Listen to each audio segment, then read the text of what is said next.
On the morning of January 30th, 1933, as Adolf Hitler ascended to the chancellorship of Germany, a brilliant police detective named Arthur Nebe stood among the cheering crowds in Berlin, his gray eyes reflecting both ambition and calculation. Few could have predicted that this loyal servant of the Nazi regime would one day become one of its most dangerous internal enemies, a man who would walk the razor's edge between genocidal criminality and desperate resistance. Arthur Nebe was born on November 13, 1894, in Berlin, the son of an elementary school teacher. His early life bore no hint of the moral complexity that would define his later years. As a young man, he served in the German army during the First World War, earning the Iron Cross Second Class for his bravery on the Western Front. The war's end found Germany in chaos, and like many veterans, Nebe felt betrayed by the Treaty of Versailles and the Weimar Republic's perceived weakness. He joined the Berlin police force in 1920, quickly distinguishing himself as an investigator of exceptional skill. By the late 1920s, Nebe had risen to prominence in Berlin's criminal police, the Kripo. His methods were modern and scientific. He embraced new forensic techniques and pioneered the use of criminal psychology in investigations.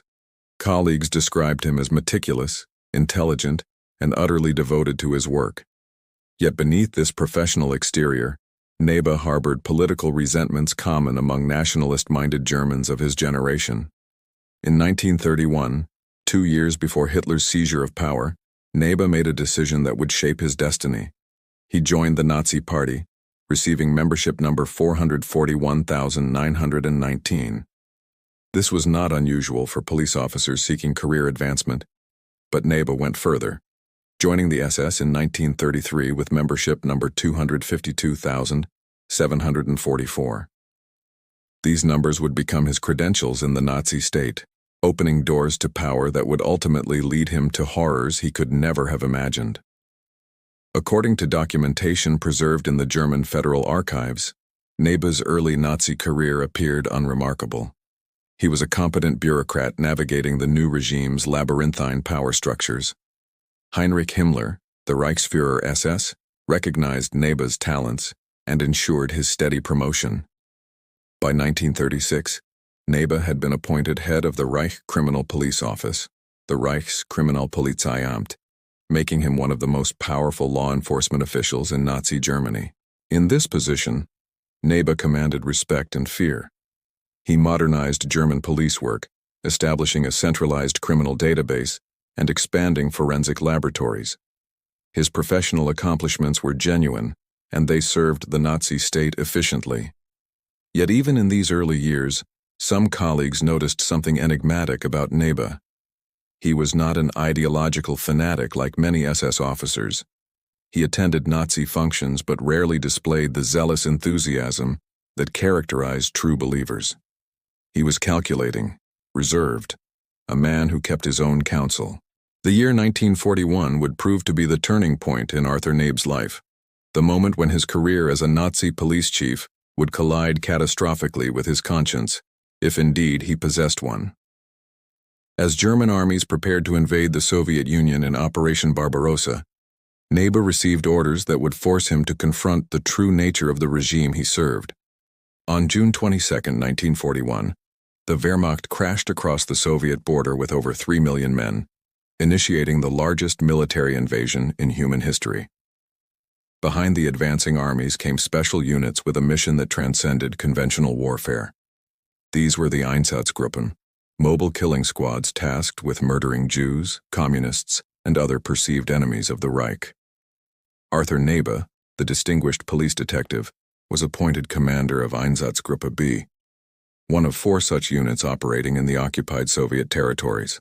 The transformation from criminal investigator to mass murderer might seem incomprehensible, yet Nebe accepted the appointment. Whether this acceptance stemmed from ambition, fear of refusal, or genuine ideological commitment remains debated by historians. What is indisputable is what followed. Under Nebe's command, Einsatzgruppe B murdered tens of thousands of civilians across Belarusia and Western Russia during the summer and autumn of 1941. The operational reports that Nebe submitted to Berlin preserved in archives and referenced extensively in Raoul Hilberg's seminal work, The Destruction of the European Jews, document systematic massacres. On July 8, 1941, Einsatzgruppe B reported killing over 4,000 people in Minsk. The numbers grew exponentially. By September, Nebe's unit had murdered approximately 45,000 Jews in the region around Minsk alone. These were not abstractions but deliberate acts. Men, women, and children forced to dig their own graves before being shot and buried in mass pits. Yet within this horror, something unexpected occurred. Nebe began expressing concerns, not about the murders themselves initially, but about their methods. He complained that mass shootings were psychologically damaging to his men and inefficient. In a grotesque parody of humanitarian concern, he sought cleaner killing methods. At Minsk, he experimented with explosive charges, sealing victims in bunkers and detonating bombs. The results were horrific failures, but they revealed Nebe's disturbing mentality. He wanted death, but death that wouldn't haunt his executioners. In September 1941, Nebe participated in experiments that would have far-reaching consequences. Working with Albert Widmann, a chemist from the Reich Criminal Police Technical Institute, he tested mobile gas vans as killing instruments. These vehicles, which pumped carbon monoxide exhaust into sealed compartments filled with victims, proved effective in Nebe's assessment. His reports on these experiments reached Berlin and influenced the development of gas chambers that would later be used at extermination camps. Arthur Nebe, the man of science and forensics, had helped engineer industrial murder. By December 1941, Nebe requested relief from his Einsatzgruppe command. He cited illness, nervous exhaustion, and the strain of field operations. Himmler granted his request, and Nebe returned to Berlin to resume his position heading the Reich Criminal Police. To casual observers, he remained a successful Nazi official, a loyal servant of the state. But something had changed within him, or perhaps something had finally crystallized that had been forming for years. In the comparative safety of Berlin, away from the blood-soaked forests of Belarusia, Nebe began to reconsider his allegiances. Whether this stemmed from genuine moral awakening, fear of inevitable German defeat, or simple self-preservation, remains contested. What is certain is that by 1942, Arthur Nebe had begun making contact with resistance circles within Germany, seeking out those who opposed Hitler's regime. His entry point was through Hans Bernd Gisevius, a fellow police official and intelligence officer who had long harbored anti-Nazi sentiments. Gisevius introduced Nebe to a network of conspirators that included senior military officers, civil servants, and intellectuals who believed Germany could only be saved by removing Hitler from power. Throughout 1942 and 1943, Arthur Nebe lived a double existence that would have destroyed a less controlled man. By day, he directed the Reich Criminal Police from his offices on Verdischer Markt in Berlin, overseeing investigations, maintaining order, and serving as a visible representative of Nazi law enforcement. By night and in secret moments, he attended clandestine meetings with conspirators plotting the Führer's assassination. The resistance group Nebe joined was centered around several key figures, most notably Colonel General Ludwig Beck, the former chief of the German General Staff, and Karl Friedrich Goerdeler, the former mayor of Leipzig. This network, which would later be associated with the July 20th plot, drew members from Germany's traditional conservative elites, military officers, diplomats, and civil servants who viewed Hitler's regime as catastrophic for Germany's future. They met in apartments, offices, and safe houses, speaking in careful euphemisms and coded language, always aware that discovery meant certain death. Nebe's value to the conspiracy was immense. As head of the Kripo, he controlled investigative resources throughout Germany. He could warn conspirators of Gestapo surveillance, divert investigations away from resistance members, and provide intelligence about the regime's security apparatus. In essence, he became the conspiracy's eyes and ears within the police state, a role that required extraordinary nerve and deception. According to testimony later provided by Hans Bernd Gisevius at the Nuremberg trials, Nebe participated in detailed discussions about post-Hitler Germany. The conspirators planned a provisional government that would negotiate peace with the Western Allies while continuing to fight the Soviet Union. Nebe was designated to play a key role in this transitional administration, likely leading a purged and reformed police force. These conversations revealed the conspirators' worldview. They opposed Hitler not primarily on moral grounds regarding his crimes against Jews and other victims, but because they believed he was leading Germany to destruction. This raises uncomfortable questions about Nebe's motivations. Was his resistance genuinely principled or merely pragmatic? The evidence suggests a complex mixture. Unlike some conspirators who expressed remorse for Nazi crimes, Nebe rarely discussed moral objections to the Holocaust in which he had directly participated. His concerns focused more on Germany's military prospects and his own survival in a post-Nazi order. Nevertheless, Nebe's intelligence proved valuable. In 1943, he warned conspirators that the Gestapo was investigating suspicious contacts between military officers and civilian resistance figures. His interventions may have prevented several arrests, though the conspiracy's security remained perpetually precarious. Himmler's Reich Security Main Office employed thousands of agents and informers, and the conspirators could never be certain they remained undetected. During this period, Nebe maintained his professional duties with characteristic efficiency. His criminal police continued investigating murders, thefts, and other crimes throughout the Reich. He attended Nazi functions, delivered speeches supporting the war effort, and maintained cordial relations with SS leadership. This compartmentalization was essential for survival, but also deeply unsettling. How did a man discuss assassination plots one evening and oversee routine police business the next morning? The psychological toll must have been enormous, though Nebe revealed little publicly. Colleagues noted he seemed increasingly stressed as the war progressed. He drank more heavily, slept poorly, and occasionally displayed uncharacteristic irritability. Yet he never broke his cover, never revealed the conspiracy to his Nazi superiors despite numerous opportunities to do so for personal advantage. By early 1944, the conspiracy had coalesced around a concrete plan.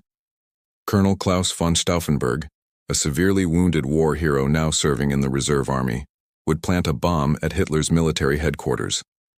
The explosion would kill the Führer and the conspirators would seize control of the government, announcing that Hitler had died in an assassination attempt by rogue SS elements. It was an audacious plan requiring split-second timing and extraordinary luck. The 20th of July, 1944, dawned hot and humid across East Prussia. At the Wolfschanze, Hitler's heavily fortified military headquarters hidden in the forests near Rastenburg, the Führer prepared for his daily military conference. Among those traveling to the compound that morning was Colonel Klaus von Stauffenberg, carrying a briefcase containing nearly 2 kilograms of plastic explosive fitted with a chemical fuse. In Berlin, Arthur Nebe waited anxiously, knowing that within hours, the conspiracy would either succeed spectacularly or fail catastrophically. He had spent the previous evening with fellow conspirators, reviewing plans for the coup that would follow Hitler's assassination. Once news of the Führer's death reached Berlin, military units loyal to the conspiracy would arrest key Nazi leaders, secure government buildings, and announce that the SS had attempted a putsch. Nebe's role was crucial. His criminal police would assist in the arrests and help maintain order during the transition. At 12:42 that afternoon, Stauffenberg's bomb detonated inside the conference room at the Wolfschanze. The explosion shattered the building, killed 4 men, and wounded more than 20 others. But Adolf Hitler, shielded by the heavy oak conference table and the fact that the meeting had been moved from a concrete bunker to a wooden barracks that dissipated the blast, survived with relatively minor injuries. Stauffenberg, convinced he had succeeded, flew back to Berlin to initiate the coup. The next hours descended into chaos and confusion. Communication breakdowns meant that for several hours, conspirators in Berlin genuinely believed Hitler was dead. They began implementing Operation Valkyrie, the military contingency plan they had subverted for their coup attempt. Army units mobilized, arrests began, and for a brief window, it appeared the conspiracy might succeed, despite Hitler's survival. Nebe received word of the bombing around 3 o'clock that afternoon. He immediately went to his office at the Reich Criminal Police Headquarters, establishing an operational center and preparing his officers for their role in the coup. But as evening approached, the situation deteriorated. Reports from the Wolfschanze confirmed Hitler had survived. The Führer had already spoken by telephone with propaganda minister Joseph Goebbels in Berlin, and loyal military units were moving to suppress the coup. By midnight, the conspiracy had collapsed completely. Hitler broadcast to the nation, his voice unmistakable despite some hoarseness from the explosion. At the Reserve Army headquarters on Bendlerstrasse, where conspirators had established their command center, loyal officers arrested the plotters. Stauffenberg, along with several others, was executed by firing squad in the courtyard shortly after midnight. Throughout Berlin, Gestapo agents began mass arrests of anyone associated with the conspiracy. Arthur Nebe understood immediately that his life was forfeit. Unlike some conspirators who tried to bluff their way through interrogations or hoped their involvement had gone unnoticed, Nebe knew that his close association with the conspiracy's leaders made him a marked man. His name would appear in seized documents, testimonies, and phone records. The Gestapo would come for him, and when they did, his knowledge of Nazi crimes and his role in the conspiracy would guarantee a particularly gruesome death. As dawn broke on July 21st, Nebe made a desperate decision. He would disappear. He contacted a mistress who maintained an apartment unknown to his official files, gathered what money and documents he could, and vanished into Berlin's ruins and chaos. The most wanted fugitive in the Third Reich had gone underground, beginning a manhunt that would consume the Gestapo's resources for the next 8 months. The Gestapo's fury after the failed July 20th plot was boundless. Heinrich Himmler personally directed the investigation, determined to root out every conspirator, sympathizer, and contact. Over 7,000 people would eventually be arrested in connection with the plot. Hundreds would be executed after show trials before the notorious People's Court, presided over by the fanatical judge Roland Freisler. The Nazis filmed many executions, showing conspirators hanged from meat hooks with piano wire, dying slowly as Hitler reportedly watched the footage. Arthur Nebe's disappearance particularly infuriated the security services. Here was one of their own, a senior SS officer and police chief, revealed as a traitor of the highest order. Wanted posters appeared throughout Berlin showing Nebe's photograph and offering substantial rewards for information. The Gestapo raided his apartment, arrested family members for interrogation, and placed his wife and children under surveillance, hoping he would attempt contact. But Nebe had planned his disappearance carefully, drawing on decades of police experience to evade capture. He understood surveillance techniques, safe house procedures, and interrogation methods because he had pioneered many of them. This intimate knowledge of police work made him an extraordinarily difficult quarry. He moved frequently through Berlin's bombed-out districts, where Allied air raids had created a vast landscape of ruins perfect for hiding. According to post-war accounts by those who assisted him, Nebe relied on a network of women who provided shelter, food, and false documents. These included his mistress and several others who risked their lives to protect him. He adopted disguises, changed his appearance, and moved primarily at night.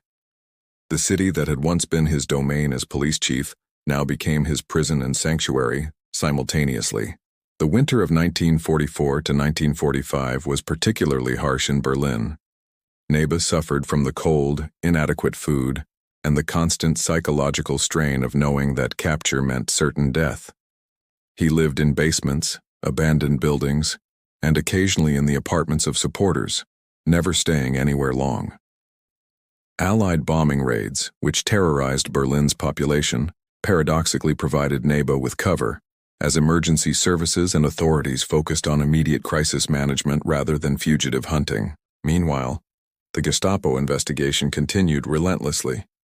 They arrested and interrogated hundreds of people who had known Nebe, using torture to extract information about possible hiding places and support networks.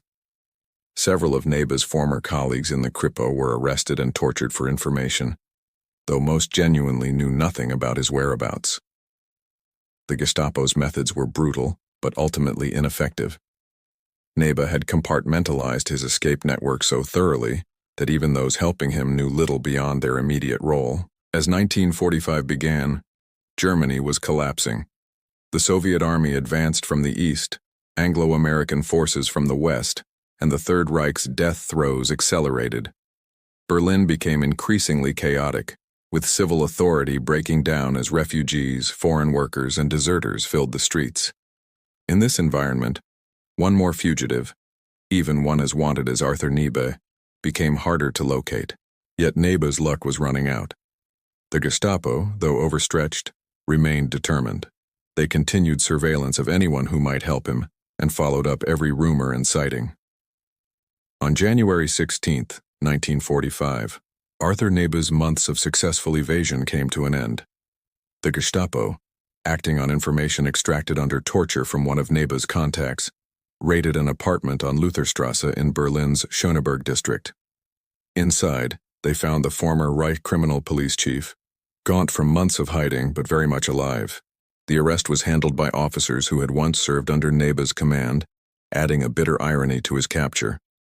He was immediately transported to Gestapo headquarters on Prince Albrechtstrasse, the very building where he had once attended high-level security meetings. Now he entered as a prisoner facing certain death, stripped of rank and authority, reduced to a number in the Nazi state's final spasm of internal terror. Nebe's interrogation began immediately. The Gestapo wanted comprehensive information about the July 20th conspiracy, every participant, every meeting, every detail of the planning. They also wanted to understand how deeply the rot had penetrated the SS and police apparatus. That one of their senior officers had betrayed the regime represented a fundamental security failure that obsessed Himmler and his subordinates. Reports suggest that Nebe, unlike some conspirators who either maintained defiant silence or broke completely under torture, adopted a calculating approach to his interrogation. He confirmed facts the Gestapo already knew from other sources, but provided minimal new information. He acknowledged his role in the conspiracy, but portrayed himself as a minor participant drawn in by others, particularly by Hans Bernd Gisevius. This was a lie. Nebe had been central to the conspiracy, but it represented his final attempt to protect others and perhaps gain some minimal mercy. There would be no mercy. The People's Court, under Judge Roland Freisler, had processed hundreds of July 20th conspirators through perfunctory trials designed solely to provide legal veneer for predetermined death sentences. Nebe was scheduled to face this court, but fate intervened in the most unexpected manner. On February 3, 1945, during an American bombing raid on Berlin, a bomb struck the People's Court building while Freisler was in session. The fanatical judge was killed instantly, decapitated by a falling beam while clutching the case file of an alleged conspirator. Freisler's death created administrative confusion in the regime's judicial murder machinery, but only briefly. Nebe's trial was rescheduled for early March 1945, before a new panel of judges. On March 2nd, Arthur Nebe stood before the People's Court in what remained of Berlin's judicial infrastructure. The trial, if it can be called that, lasted less than an hour. Nebe was not permitted a meaningful defense, and the verdict was predetermined. He was found guilty of treason and sentenced to death by hanging. The sentence would be carried out immediately, following the pattern established for all July 20th conspirators.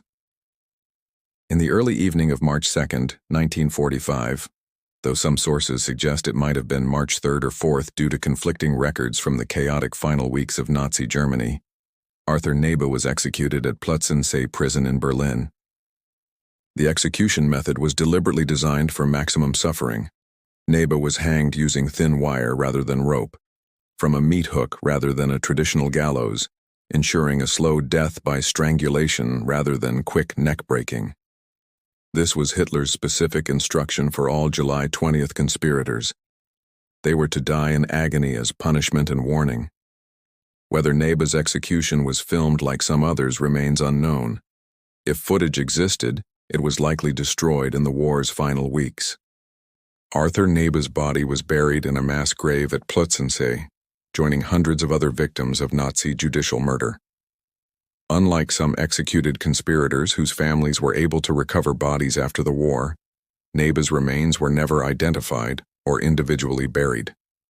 In death, as in life, he vanished into the machinery of the regime he had served and then betrayed.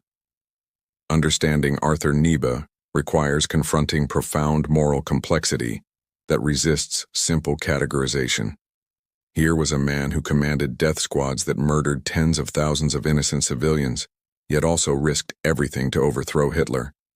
He was simultaneously perpetrator and resistor, criminal and conspirator, murderer and would-be liberator. How should history judge such a figure? The evidence of Nebe's crimes is overwhelming and documented. Under his command, Einsatzgruppe B systematically murdered Jewish communities across Belarusia in 1941. The operational reports he signed, preserved in archives and entered into evidence at the Nuremberg trials, document specific massacres with bureaucratic precision.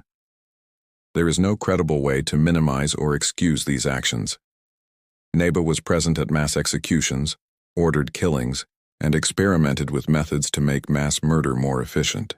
Moreover, his later resistance activities cannot be interpreted as genuine moral awakening in any pure sense.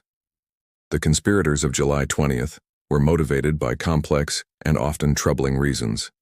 Many, including likely Nebe, opposed Hitler primarily because they believed he was losing the war and destroying Germany, not because they objected fundamentally to Nazi ideology or crimes. Their planned post-Hitler government envisioned continued war against the Soviet Union and maintained many authoritarian elements of Nazi rule, yet completely dismissing Nebe's resistance would also be historically inaccurate. Whatever his motivations, he did join a conspiracy that, had it succeeded, would have ended the war months earlier, potentially saving millions of lives. He risked his life to oppose the regime when staying loyal would have been far safer and more profitable. He provided intelligence and protection to conspirators, actions that constituted genuine resistance even if imperfectly motivated. This moral ambiguity extends to questions about Nebe's psychological state during his time commanding Einsatzgruppe B.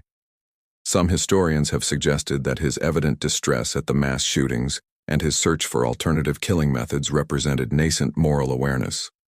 Others argue this interpretation is far too generous, that Nebe's concerns were purely practical, and that his solution of gas vans actually made him more culpable by systematizing murder. The testimony of Hans Bernd Gisevius at Nuremberg provides crucial but problematic evidence about Nebe's character. Gisevius, who survived the war and testified as a prosecution witness, portrayed Nebe sympathetically, emphasizing his resistance activities and suggesting he was horrified by the crimes he witnessed in the East. However, Gisevius had reasons to present Nebe favorably, as they were close associates, and his testimony must be evaluated critically. Historians have debated Nebe's legacy extensively. In the immediate post-war period, some resistance historians portrayed him relatively sympathetically as a resistor who had been compromised by his position. Later scholarship, particularly as more documentation about Einsatzgruppe activities became available, took a much harsher view.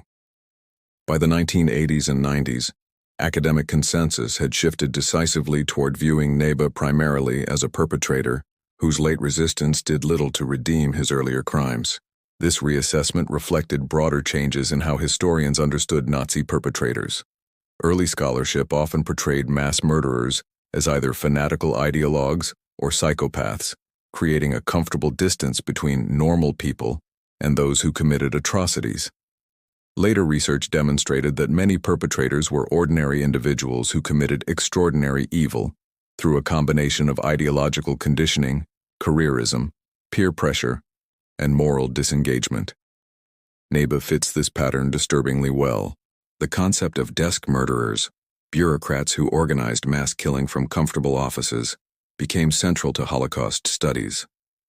Nebe was simultaneously a desk murderer and a field commander, combining administrative responsibility with direct participation in atrocities. This made him particularly culpable by any standard. The documentary evidence regarding Arthur Nebe's life and crimes comes from multiple sources, each presenting challenges for historians seeking to establish definitive truths. The most damning material consists of the operational reports from Einsatzgruppe B, preserved in German archives and used extensively in post-war trials. These documents, stamped with Nebe's authority and often bearing his signature, provide irrefutable evidence of his command responsibility for mass murder. The Einsatzgruppen reports, compiled systematically by the units and sent to Berlin, were intended as internal Nazi documents never meant for public view. Their bureaucratic language creates a chilling contrast with the horrors they describe. A typical report might read, "In Minsk, special action conducted against 455 Jewish individuals. Operation completed without incident." Behind such bland language lay mass executions of men, women, and children. These reports were discovered by Allied forces after the war and became central evidence at the Nuremberg trials, particularly during the Einsatzgruppen trial of 1947 to 1948, officially known as United States of America versus Otto Ohlendorf et al. 24 former Einsatzgruppen commanders and officers were prosecuted in this trial. Arthur Nebe, already dead, was extensively discussed in testimony and documentary evidence, establishing his role in the Holocaust beyond any doubt. Hans Bernd Gisevius's testimony at Nuremberg provided the most detailed account of Nebe's resistance activities. Gisevius, who had escaped to Switzerland and survived the war, was called as a prosecution witness, but also provided information about the German resistance. His testimony regarding Nebe was complex, acknowledging his crimes while also describing his conspiracy participation. Historical debate continues about how much weight to give Gisevius's somewhat defensive portrayal of his former colleague. Personal papers and correspondence from Nebe are surprisingly scarce. Unlike some Nazi officials who left extensive diaries or letters, Nebe was characteristically secretive and left minimal personal documentation. This absence makes psychological interpretation of his motivations and mental state more difficult. We know what he did through official records and witness testimony, but his inner thoughts remain largely opaque. Post-war interviews with surviving colleagues, both from his police work and the resistance, provided additional perspectives but must be evaluated carefully. Some colleagues portrayed Nebe sympathetically, perhaps influenced by knowledge of his resistance activities or personal loyalty. Others emphasized his ruthless efficiency and commitment to Nazi objectives. These conflicting characterizations likely reflect Nebe's genuinely contradictory nature and the different faces he presented to different people. Soviet archives, opened after the Cold War's end, contained additional documentation about Einsatzgruppe activities in occupied Soviet territory. These materials confirmed and expanded the evidence of atrocities committed under Nebe's command. Local witnesses and survivors provided testimony about specific massacres, adding human faces and voices to the statistical record of murder. The official Nazi documentation of July 20th conspirators, assembled by the Gestapo during their post-plot investigation, also survived partially despite efforts to destroy records in the war's final days. These files contained interrogation transcripts, surveillance reports, and compiled evidence about conspiracy participants. Nebe features prominently in these documents, confirming his central role in resistance planning. Photographs of Arthur Nebe show a man of average height with penetrating eyes, thinning dark hair, and a habitually serious expression. He typically wore civilian suits rather than SS uniforms, reflecting his police rather than military background. These images show someone who could blend into any crowd, unremarkable in appearance but intense in demeanor. A fitting appearance for someone living such a profoundly duplicitous existence.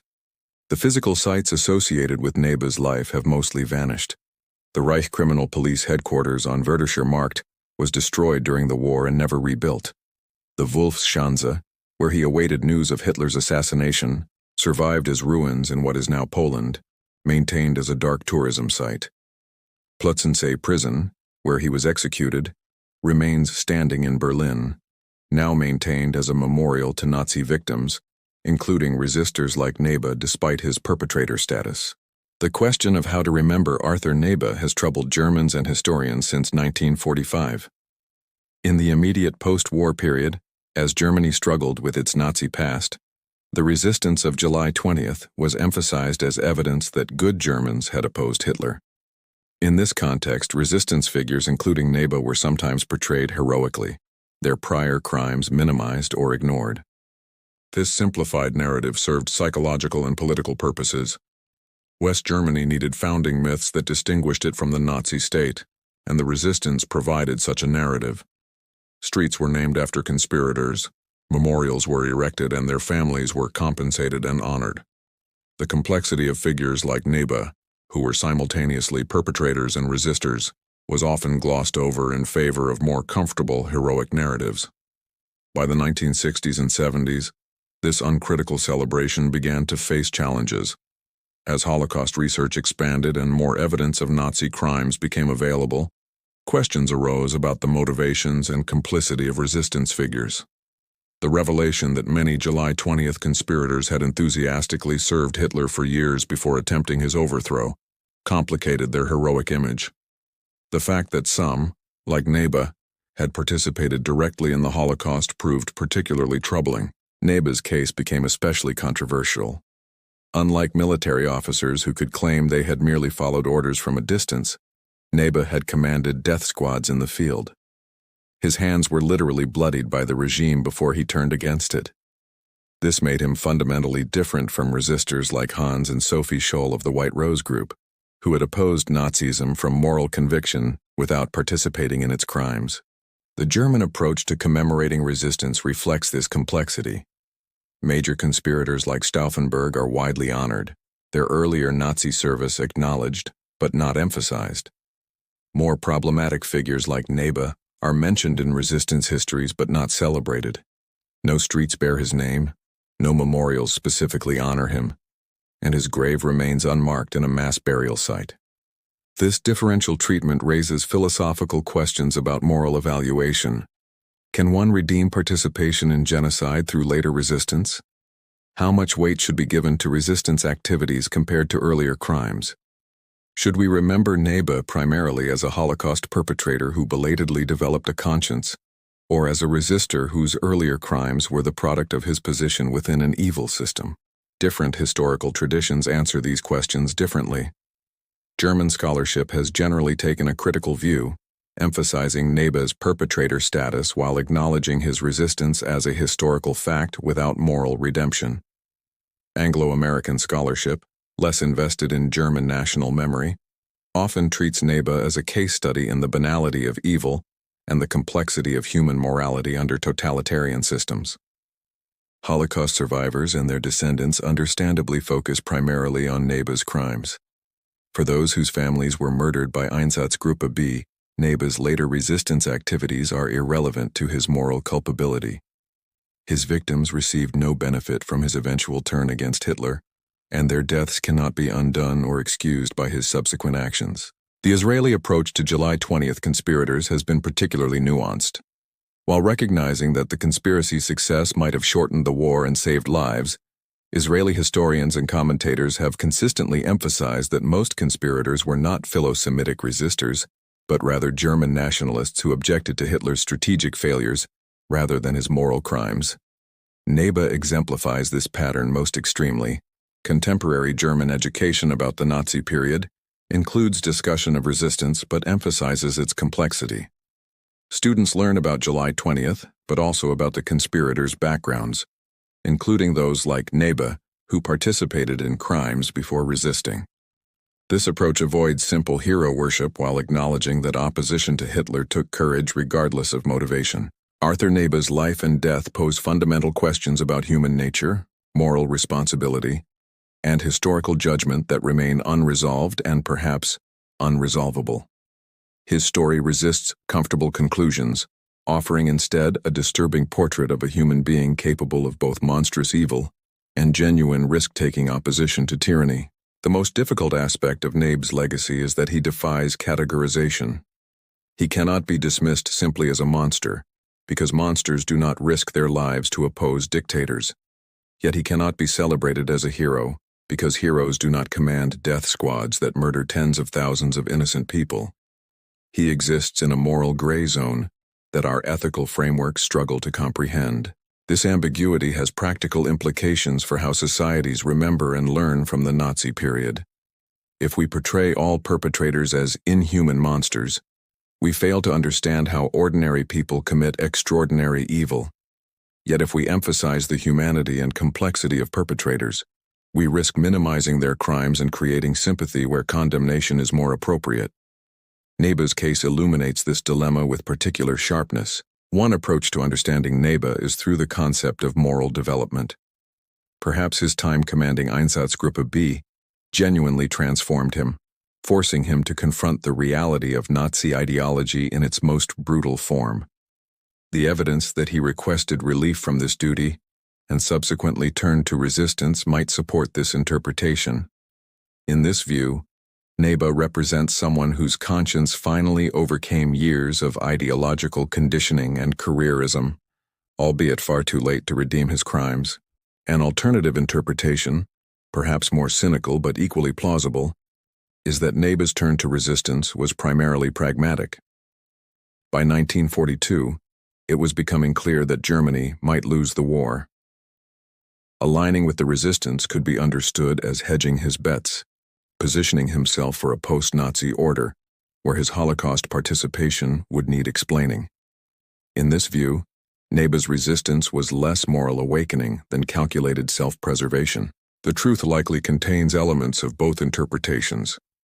Human motivation is rarely pure, and Nebe's psychology was probably a complex mixture of genuine horror at what he had witnessed and done, fear of consequences, nationalistic desire to save Germany from destruction, and personal ambition. Trying to parse these motivations into a simple narrative inevitably distorts the historical reality. What we can say with certainty is that Arthur Nebe participated in the Holocaust as a perpetrator, and then resisted Hitler's regime as a conspirator. Both facts are true simultaneously, and neither cancels out the other. He was responsible for tens of thousands of deaths and also risked his life to end the regime that ordered those deaths. These contradictions must be held in tension rather than resolved into comfortable simplicity. The lessons from Nebe's life extend beyond his individual case to broader questions about authoritarianism, obedience, and resistance. His story demonstrates how talented, intelligent people can be drawn into serving evil systems through a combination of ambition, nationalism, and incremental moral compromise. It also shows that even deep complicity does not make later opposition impossible, though it certainly makes moral evaluation more complex. For contemporary audiences, Nebe's story serves as a warning about the dangers of careerism in service of immoral systems. His rise through the Nazi police apparatus was based on competence and professional ambition rather than ideological fanaticism. He represents the technocrat who serves evil efficiently, the administrator who implements monstrous policies with bureaucratic precision. Such figures were essential to the Holocaust's implementation, and their modern equivalents exist in every authoritarian system. The final irony of Arthur Nebe's life is that his professional skills, developed through years of police work and criminal investigation, ultimately proved inadequate to save him. Despite his intimate knowledge of surveillance and evasion techniques, despite his careful planning and network of supporters, he was captured within 8 months of going underground. The system he had helped build proved too thorough, too relentless, to escape permanently. Even in flight, he remained imprisoned by the regime he had served and then opposed. His execution in March 1945, with Germany collapsing around him and defeat inevitable, underscores the senselessness of Nazi vengeance. Nebe posed no further threat to a regime already in its death throes. His execution served no practical purpose beyond satisfying Hitler's rage at betrayal. Yet the Nazi state, even in its final weeks, devoted resources to hunting, trying, and executing him with deliberate cruelty. This dedication to revenge over survival reveals the fundamentally irrational nature of the regime. In the decades since Nebe's death, his story has been examined by historians, psychologists, and ethicists seeking to understand both the Holocaust and human moral capacity. He appears in numerous scholarly works, usually as a case study in perpetrator behavior or resistance motivation.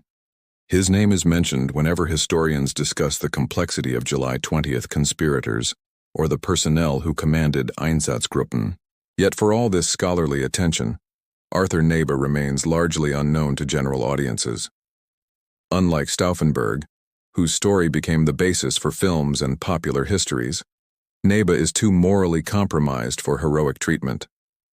Unlike notorious Holocaust perpetrators like Adolf Eichmann or Josef Mengele, he is not famous enough as a villain to capture popular imagination. He occupies a strange liminal space in historical memory. Too criminal to celebrate, too resistant to simply condemn, too complex for simple narratives. Perhaps this obscurity is appropriate. Nebe's life offers no comfortable lessons, no clear moral of heroism or villainy. Instead, it presents the messier reality of how people navigate evil systems, with compromise, complicity, belated resistance, and ultimately destruction. These are not the materials from which satisfying stories are easily made, but they are the materials of actual historical experience. The physical traces of Arthur Nebe's existence are minimal. No museum preserves his possessions. No archive holds his personal papers in any significant quantity. The buildings where he worked are destroyed or repurposed. His grave is unmarked. In a sense, he has been erased from the physical world as thoroughly as the Nazi state he served and opposed. Yet the documentary evidence of his deeds remains. The operational reports detailing mass murders, the Gestapo files documenting his conspiracy, the trial records confirming his execution. These documents ensure that Arthur Nebe cannot be forgotten, even if he is not remembered in the way resistors typically are. He exists in the historical record as a permanent reminder of moral complexity, complicity, and the human capacity for both evil and opposition. The question of whether Nebe deserves any measure of sympathy or understanding remains contested. Those who emphasize his resistance argue that his willingness to risk everything to oppose Hitler deserves acknowledgement, regardless of his earlier crimes. Those who emphasize his perpetrator status counter that participating in genocide forfeits any claim to sympathy, and that his resistance was too little, too late, and too self-serving to constitute redemption. Both positions have merit, and perhaps the most historically honest approach is to acknowledge both without attempting to reconcile them into a false synthesis. Arthur Nebe was a mass murderer. Arthur Nebe was a resistance fighter. These statements can both be true, and the tension between them need not be resolved. For students of history, Nebe's story offers important insights into the nature of totalitarian systems and human behavior within them. It demonstrates that participation in atrocities does not require fanatical ideology. Competence and ambition suffice. It shows that resistance can emerge even from deeply compromised individuals, though motivations may be mixed and redemption impossible. It reveals the banal mechanisms through which systematic mass murder was implemented, not through camps of sadistic monsters but through bureaucratic channels staffed by professionals like Nebe. The case also illuminates the limitations of late resistance. Had the July 20th plot succeeded, and Nebe survived to play a role in post-Hitler Germany, he would have faced profound moral and legal challenges. How could someone who commanded Einsatzgruppen participate in rebuilding a democratic Germany? How could his crimes be addressed while utilizing his administrative talents? These questions became moot with the conspiracy's failure, but they would have presented genuine dilemmas for transitional justice. In the final analysis, Arthur Nebe represents a type that appeared repeatedly in Nazi Germany. The competent professional who served the regime effectively, participated in its crimes, and only turned against it when circumstances changed. He was neither the most fanatical supporter nor the earliest resistor, but rather an emblematic figure of the vast middle ground that made the Nazi state function. Understanding such figures, in their complexity rather than through simplified judgment, is essential to comprehending how totalitarian systems operate and how they might be prevented. The story of the Nazi cop who betrayed Hitler thus offers no heroes to celebrate, no simple lessons to draw, no comfortable conclusions to reach. It offers instead a deeply uncomfortable portrait of human moral complexity under extreme conditions. Arthur Nebe lived a life of contradictions that ended, appropriately enough, in the chaos and violence of the Nazi regime's final collapse. He died as he had lived, caught between the evil he had served and the opposition he had embraced, unable to escape either, defined by both, redeemed by neither. His legacy is not one of martyrdom or heroism, but of complexity and complicity. In remembering him, we remember not to celebrate but to understand, to grasp how ordinary professionals become perpetrators, how even perpetrators can resist, and how neither participation nor resistance provides easy answers to profound moral questions. These lessons, uncomfortable as they are, remain relevant as each generation confronts its own authoritarian temptations and moral challenges. The gray zones of history, exemplified by figures like Arthur Nebe, may teach us more than the clear cases of heroes and villains. They teach us about human weakness and strength, about moral compromise and late awakening, about the terrible choices faced in evil times. They teach us, above all, that history is made by flawed human beings, whose decisions shaped destinies and whose legacies defy simple judgment. In this sense, Arthur Nebe's story, for all its discomfort, deserves to be told and remembered, not to honor or condemn, but to understand.